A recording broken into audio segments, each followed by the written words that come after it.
Drills Talk, episode 67. In this episode, we're going to discuss the top 4 strategies to beat uncertain times. This is based on a blog I wrote in the past entitled The Show Must Go On. Now, as a kid growing up in Brooklyn, shout out to Brooklyn, I am not a stranger to uncertain times. I've actually kind of feed off of it. I thrive in it.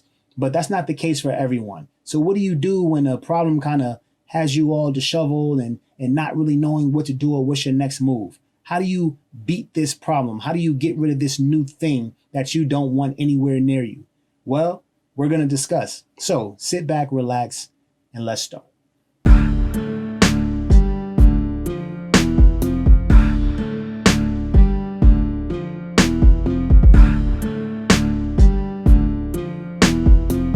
Drills Talk, episode 67. In this episode, we're going to discuss the top 4 strategies to beat uncertain times. But before we get started, please like, subscribe, share, comment, show your love however you would like to show your love. This is an entrepreneurship-based channel. Lots of motivation, lots of mentorship, lots of jewels dropped.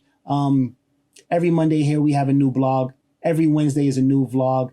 Every Friday, I release an instrumental, a beat produced by me to get you ready for the weekend and enjoying yourself.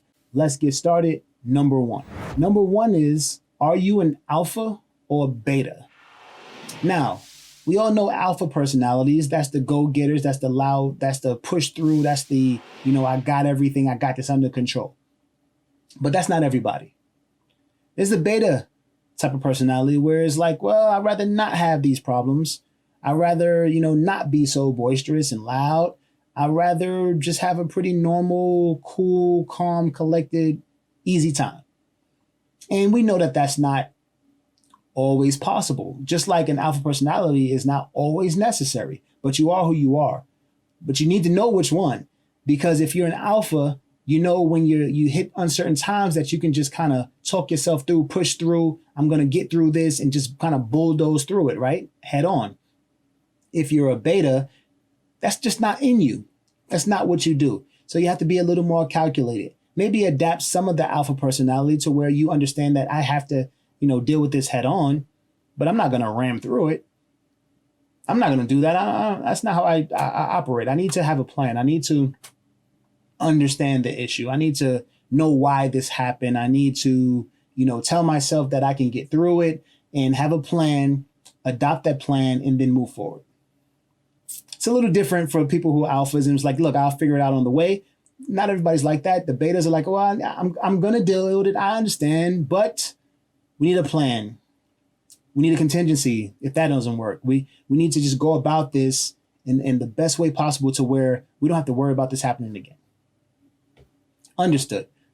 But the key is to know which one you are. And in the blog that the link is in the description, I actually talk about how a beta can kind of adapt a little bit of the A to create this AB, type of personality, which doesn't exist. Now it does though, created by me. So if it's in a book somewhere, I did that. So the AB type personality is just, I'm a beta, but I have some alpha traits that I can adapt every now and then when I need to get through a problem. And that's what a beta personality should tell themselves. I have this in my back pocket if I need it. And if I do, I'm going to take it out and I'm going to get through this problem. If I'm an alpha personality, I'm going to bulldoze through and head on this problem anyway. So I don't really need to address, anything or take any pieces of a B, other than maybe having a strategic plan or maybe a contingency if me ramming through it doesn't work. That might be a good idea. So which one are you? Number 2. Number 2 is to pull from your past accomplishments for confidence. That's the best thing you can do. You know that you had a problem before. You dealt with the problem. You succeeded. And you got a little boost in your confidence. Your shoulders, went up a little bit. Your chest pokes out a little more. I've done that. I've dealt with this problem. This is a new problem, but hey, I've dealt with problems before. I can do this. I can knock this problem out just like I knocked that problem out. I'm not going to wimp out. I'm not going to crawl up in a ball. I'm not going to let this beat me up. I'm a problem solver. Problems come my way and I solve them. That's what you can give yourself when you actually jump out and address issues. If you steady looking the other way, you steady procrastinating, you steady pushing it off, where's the confidence come from? it doesn't get there. And now you have to muster up something to halfway deal with the issue. And maybe it's not really gone, but it's enough to where you think it is, at least for the time being. That's not good, because you can't pull from that when the next problem comes. Give yourself a resume of dealing with issues. Write it down, remember it. This is what happened. This is how I dealt with it. And it was completed because of me. Nobody else jumped in. Nobody grabbed my arm and pulled me along. No, I dealt with this problem, and I can deal with any problem coming.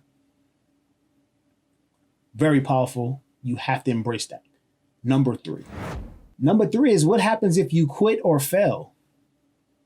Now, some of us, as we get older, we get a little bit more responsibility. We have a spouse. We have children. We have parents who are getting older that we need to take care of. So what happens if you quit? What happens if you fail? Can you afford that to occur? Now, that's the ultimate push in the back. That's the ultimate kick in the tail. It's not just you failing. It's not just you quitting. It's okay, well, if I quit, then this happens. If I quit, then more of a burden's on my spouse. If I quit, then my kids can't get everything they need. If I can't get my spouse, a break, and I can't get my kids what I need, how am I going to help my older parents? Think about that stuff. If I quit, how am I going to pay the mortgage of where I live? How am I going to pay my rent? How am I going to cover the cost of my car? If something happens to it, how am I going to pay for that car? How? This is what you need to tell yourself. Okay, yeah, I do believe that I can do this. But if I ever kind of muster up enough to even ask myself about quitting, what happens if I quit? What happens if I fail? Oh no, I'm never going to allow that to happen. And that's how you get through the uncertain times, because you know what happens if you just tap out. You know what happens if you don't succeed. And that's enough of a push to make sure that you see to it that you do. Number four. Number four is to practice adapting. This is something that we don't do. We try to get into a groove. We try to get into monotony, and then we say we don't like it, but we do. We want the same. We want the norm. A lot of us don't like change. But the problem with that is you're not great at adapting. You get yourself into an issue, and the first time you get into it, you're scatterbrained and you don't know how to handle it because you never asked yourself or presented yourself that kind of need to adapt. Let's say you leave for work early. You have an 8 a.m. meeting. You usually get to work in a half an hour. So that day, just to make sure you get there, you leave at 7. You're going to be chilling. You can have a cup of coffee. You can put your feet up before the meeting starts. But that day, an accident happens and you can't get to work or won't get to work based on your GPS until 9 o'clock. What do? You see, if this happened in real life and you never asked yourself that question, who knows what kind of decision you make? Do you act like you're sick? Do you turn around, try to get off the highway and just go home for the day? Do you call in and see if anybody's at the job and you can either reschedule or hold the meeting over the telephone? What's your choice? Now I'm giving you answers. So, if you pick one of those, it's not really, I just gave you an answer. But what would you do? Give yourself another scenario and say, okay, well, what would I do? I'll wake up tomorrow morning to go to work. My car doesn't start. What do I do? I'll wake up to go to work. I get to work and it's just like everybody is on one that day. Everybody is going crazy. No one is in a good mood. No one wants to be there. How do I handle that? Because I'm leading 3 meetings that day. And I got to deal with those people for 3 hours, looking at me already in a bad mood, 8:30, 9 a.m. in the morning. How do you handle that? It's a good question. You come home and your spouse had a terrible day and you had a great day. You are ecstatic. You come home and you just can't wait to hang out with the fam, and your spouse is mad and your spouse is, not in a good mood. So when, the kids saw her, they were like, oh, well, the spouse, man, mommy's not good or daddy's not feeling good. And then mommy come home or daddy come home and they're like, Hey guys, what's going on? And the house is dead. Like nobody wants to do anything. Everybody's in a bad mood. What do? How do you adapt to that? You're here, they're there. Or vice versa. You had a terrible day. You come home, everybody is loud and screaming, and daddy's home, or mommy's home, and you and the crapper. How do you deal with that? How do you adapt? The key to these things is not to wait until they happen. Ask yourself these questions. You're sitting, you have a lot more time than you think. All that time on your phone, all that binge watching, all that time just daydreaming, sitting down, laying on the couch, not really watching the TV, it's just playing and you hearing it. Give yourself some time to think. How can you give yourself a boost or an advantage for going on in this world? Well, these problems can happen. How would I deal with them? That way, when you wake up and your car don't start, or you wake up and for some reason your garage doesn't open, it's an automatic garage, doesn't open, now it's stuck, hydraulics, whatever. Well, how do you deal with that? Ask yourself that. Give yourself that kind of chip, knowing that, you know what? I give myself so many scenarios of what I can do if something is occurring. And when it does occur, it's going to suck still. But at least I have an idea of what I would do. Makes that process a little more, deal-wittable.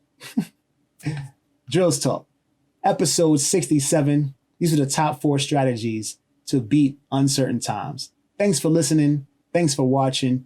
It's drills.com. Check this out. These drills.